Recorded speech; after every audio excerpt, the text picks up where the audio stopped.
বড়লোকের ঘরে জন্ম নিলেই ভাগ্য বড়লোক হয় না, ফকিরের মতো কিন্তু ভাগ্যটা হয়। বাবার মায়ের মাত্র 5টা মেয়ে, ছেলে নেই। তার মতো আমি মেজো হইলাম। বড় হওয়ার সাথে সাথে বিয়ের সম্বন্ধ আসলো। ছেলে পক্ষ এসেই পছন্দ করলো, দিয়ে দিল।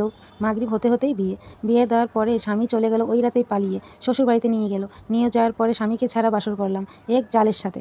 যার সাথে বাসর করার পর সকাল হতে না হতেই আমাকে থালা বাসন হাঁড়ি করে ধরাই দিল রান্না করার জন্য। রান্না করলাম, নতুন সংসার, নতুন ঘর, নতুন বাড়ি, সব মিলিয়ে তখনও স্বামী কী জিনিস বুঝতে পারলাম না। স্বামীর কথা জিজ্ঞেস করতেও লজ্জা শরম লাগে। এখনকার মেয়েরা কত কিছুই না বোঝে। তখন কথা ভাবলে কেমন যেন নিজের কাছে এখন দুঃখ লাগে, তখন শরম লাগতো। তো 4 দিন হয়ে গেল বাবার বাড়িতে যেতে দেয় না। স্বামী কোথায়, বর কোথায়, কিছুই জানি না, কিছুই জিজ্ঞেসও করতে পারি না। আসলাম 5 দিনের দিন বাবার বাড়িতে।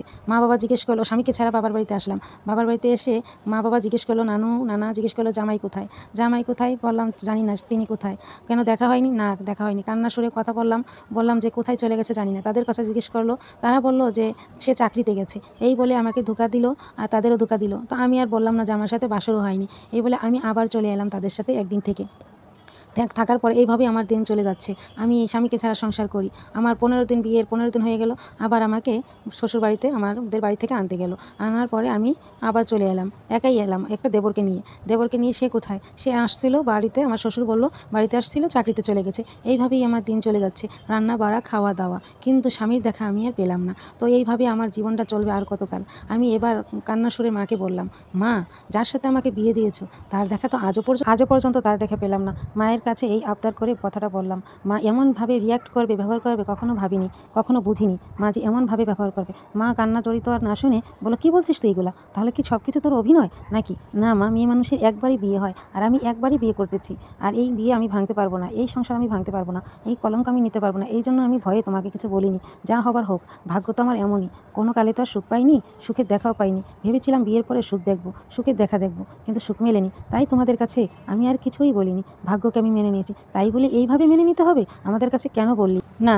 তো আমি এইভাবে চুপ করে আছি, মায়ের কথা শুনতেই আছি, আর চোখ দিয়ে অঝরে পানি ঝরছে। মায়ের কোনো কথার উত্তর আমি দিতে পারছি না, শুধু মনে মনে বলতেছি, তোমাদের কাছে আর বলে আর কি হবে? তোমরা যদি করতে তাহলে ছেলের বাড়ি, ঘর, চাকরি সব কিছুই দেখতা। এই জন্য চুপ করে আছি। কি আর বলবো, কিছুই বলার নেই, ভাগ্যকে তো মেনে নিয়েছি। মা বাবাকে চুপি করে আমতা করে একটু বলল, সবটা বাবাকে বললো না, কারণ বাবা একজন হার্টের রোগী। তো বাবা স্ট্রোক করে বসতে পারে, এই জন্য বাবাকে কিছুই বললো না, বাবা অসুস্থ হবে বলে। তো বাবা একটু শুনে শ্বশুর বাড়িতে সবাইকে ফোন দিল, আপনাদের সবার দাওয়াত, আপনারা অমুক দিন অমুক তারিখে আমাদের বাড়িতে আসবেন। তো ওনারাও দাওয়াতটা অ্যাকসেপ্ট করলো, আসার জন্য রেডি হলো, কিন্তু জামাইকে আর পেলো না, জামাইকে আর আনলো না। তো সবাই অবাক হতভম্ব হয়ে গেল, জামাই কোথায়? এই যে বিয়ের পরে ওই আর আসলো না, বিয়ে হলো তো হলো, আর জীবনে দেখলো না, তাহলে জামাই কোথায় গেল? জামাই কি হলো? সবার মনে একই প্রশ্ন, জামাই কি হলো? জামাই তবে বিয়ের দিন আসলো আর আসলো না, তবে কি জামাই আর আসবে না?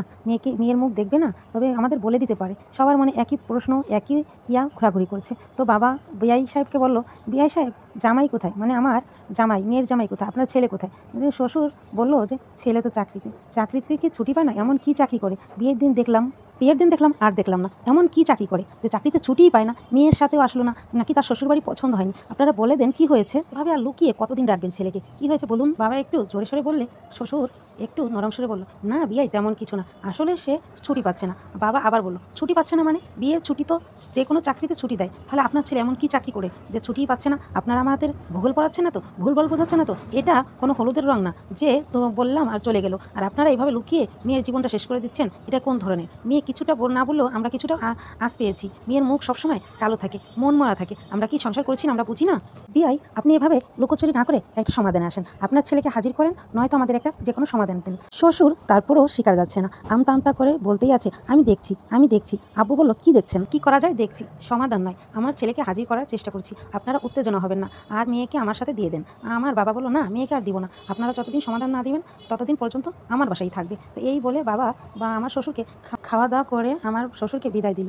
শ্বশুরও একটু মন খারাপ করে বাড়িতে চলে গেল। কি বলে না বলে আমার শাশুড়ি আমার শ্বশুরকে ইয়াকল ফুলালো, শ্বশুরও ফুলে রইল। শ্বশুরও শাশুড়ির পরানোতে বেলুনের মতো ফুলে রয়েছে। দেখা যাক আগামীতে কি হয়। গল্পটি আজকের মতো এই পর্যন্তই, যা হবে আপনাদের সাথে শেয়ার করব। গল্পটি এই পর্যন্ত, আল্লাহ হাফেজ।